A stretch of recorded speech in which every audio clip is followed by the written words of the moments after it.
म ध्रुव कोइराला अहिले 5 वर्षदेखि मिडियामा म अलिअलि बोल्दै आएको। कनीकुथी जसै तसै जानी नजानी पनि म बोल्दै आएको। सबै मेरो लागि मात्रै होइन, सबैको लागि बोल्दै आएको। तर देश विदेशको लागि पनि म बोलिहिँडेको छु भने होस्, कसैले मान्यता दिए पाए पनि खुसी, नपाए पनि मेरो मनको शान्तलाई चाहिँ शान्त गर्नको लागि म बोल्दै आएको छु। तर आज चाहिँ म आफ्नो गाउँको लागि बोल्न चाहन्छु। गाउँको लागि चाहिँ किन भनेदेखि 70 सालदेखि बसोबास गरेर सङ्घर्ष गर्दै आउँदा आजसम्म सङ्घर्ष गर्ने मेरा साथीहरू सबै पितृ भएर जानुभयो। म एउटा मुख दर्शक बनेर अन्यायको विरोधमा बोल्दै आएको मान्छे। आज 49 वर्ष पुरा गरिसकेँ। अब मेरो बेला पनि धेर छैन, तर अन्यायको विरोध म बोल्दै आएको हुँ। मेरो बचपनदेखि नै अन्यायको विरोध गर्ने, न्याय मागिदिने, पाए पाऊँ नपाए नपाऊँ माग्ने मेरो कर्तव्य हो भन्ने।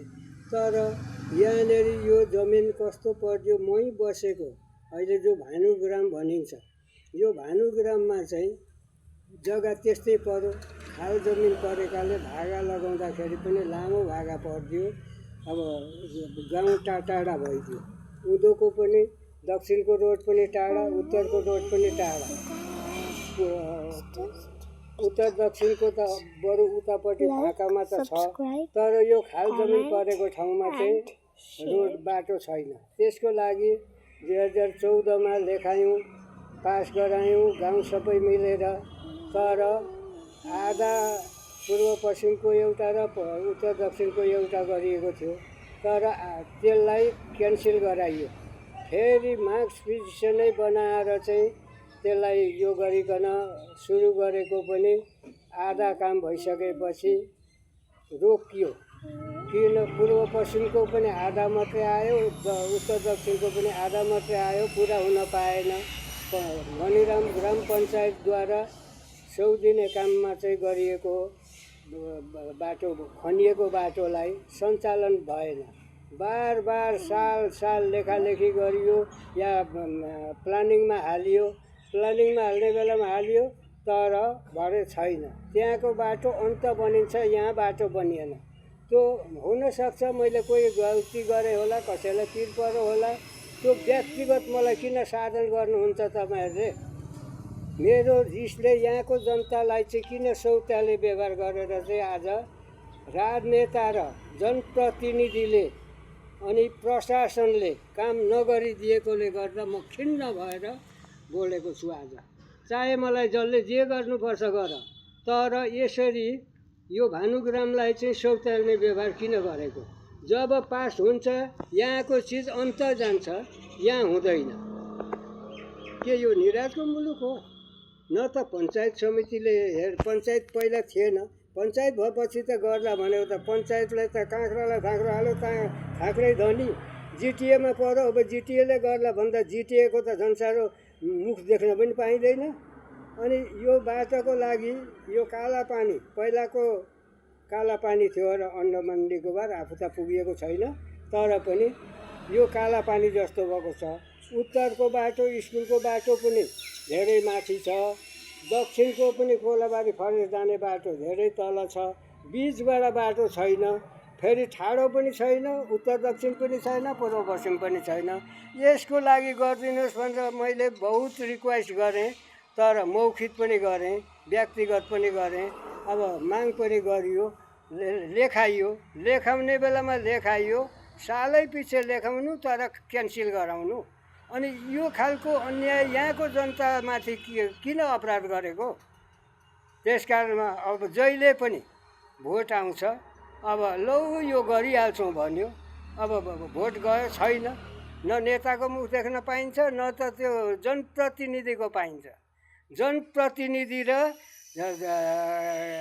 जननेताहरूले यहाँनिर एकदम सौत्याले व्यवहार गरेको छ। यसलाई चाहिँ प्रशासनले या जिटिएले गर्नुपर्ने हो कि ग्राम पञ्चायतले गर्नुपर्ने हो कि या त पञ्चायत समितिले गर्नुपर्ने हो कि जिल्ला प्रशासनले गर्नुपर्ने हो कि यहाँको जनतालाई अन्याय परेको चाहिँ हेरेर ठहराएर दिएर गर्नुहोस्। मैले झुट्टा बोलेको रहेछ भने मलाई जे सजाय गर्नुहोस्, होइन भने यहाँ चाहिँ शौचालय व्यवहार भइरहेको छ। र जो पनि होस्, मेरो रिक्वेस्ट यही छ, म माथि व्यक्तिगत साधन नगर्नुहोस्। तपाईँहरूले त्यहाँको जनतामाथि अन्याय नगर्नुहोस्। मेरो व्यक्तिगत रिस छ भने मलाई बरु चट्ट काटेर मारिदेऊ न। किन यसरी यहाँको जनताको अधिकार चाहिँ खोज्दैछौ? यही भनेर चाहिँ म के अरे आजलाई चाहिँ प्रशासनलाई या त जो दर्शकहरू हुनुहुन्छ मेरो आवाजलाई सुनिदिनुहोस्, बुझिदिनुहोस्। अनि जो जनप्रतिनिधिहरू र जननेताहरूले अगाडि जसले भुल गरे अब अहिले वर्तमानमा भएकाले चाहिँ यसलाई सुधारेर यहाँको व्यवस्था छिटोभन्दा छिटो गराउनुहोस्। होइन भने भोलि पर्सि भोट माग्न आउने हो भने खालि सालै पछि यस्तै गर्नु। 21 को भोटमा पनि त्यसै गर्नु, 22 को भोटमा पनि, 23 को पनि, 24 को पनि, अब 25 रहेर अब 26 को भोटमा पनि भोट आउने बेला भयो। यो बाटो चाहिँ चाहिँदैन, मान्छेलाई हिँड्नु परेको छैन। भएको पट्टिको बाटो पनि गोटै निर्माणमा अलिअलि बनिएको बाटोहरू पनि बिग्रिएर सडिएर गइसकेको छ, हिँडिसक्नु कहीँ छैन। यो चारटै मौजाको बाटो म घुमेर हेर्छु, बाटो भत्किएको छ। कोही नेतालाई चासो छैन, कोही जनप्रतिनिधिलाई चासो छैन। जननेता किन, जनप्रतिनिधि किन, चासै छैन। खालि कहिले भोट आउँछ निन्द्राबाट बिउज्यो, भोटमा प्रचार गर्यो, फेरि भोट जान्छ अनि निदायो बस्यो। यो चाहिँ विरोध गरेको छु मैले, चाहे रिसानीको होस्। यो जानी बुझी गरेर हेपाइट गरेको विरक्तिले मैले बोलेको छु। जे पनि गर्नुहुन्छ। अनि जो मिडियाहरू हुनुहुन्छ, मिडियाहरूले पनि यस्तो कुरालाई अघि बढाइदिनुहोस् न। मिडिया भनेको त निष्पक्ष पो हुन्छ त, किन यस्तो पक्षपाती लिएर चाहिँ अन्याय परेको सुनिरहन्छ, हेरिरहन्छ।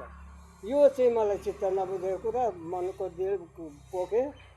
जो पनि हुन्छ म यसमा अबको दिनमा चाहिँ सुध्रियोस्, अगाडिको भुललाई चाहिँ सुधारिदिनुहोस् भनेर जनतालाई पनि, जनता यसरी डरपोक बनेर नबस, आफ्नो माग पुरा गर। जनताले पनि, जननेताले पनि सुनिदेऊ। जनप्रतिनिधि त जनताको प्रतिनिधि पो त। जनप्रतिनिधि अब भोटको बेलामा चाहिँ प्रचार गरी हिँड्ने, भोट गएपछि छैन यहाँलाई। अनि के को जनप्रतिनिधि, अनि कुन प्रशासनले यहाँ हेरिदिने भन्दै मेरो छोटो वक्तव्य यतिमै समाप्त गर्दछु। धन्यवाद। म ध्रुव कोइराला, निपने भानुग्राम निवासी, त्यागा पानीघट्टा ग्राम पञ्चायत, मिरिक खण्ड, दार्जिलिङ।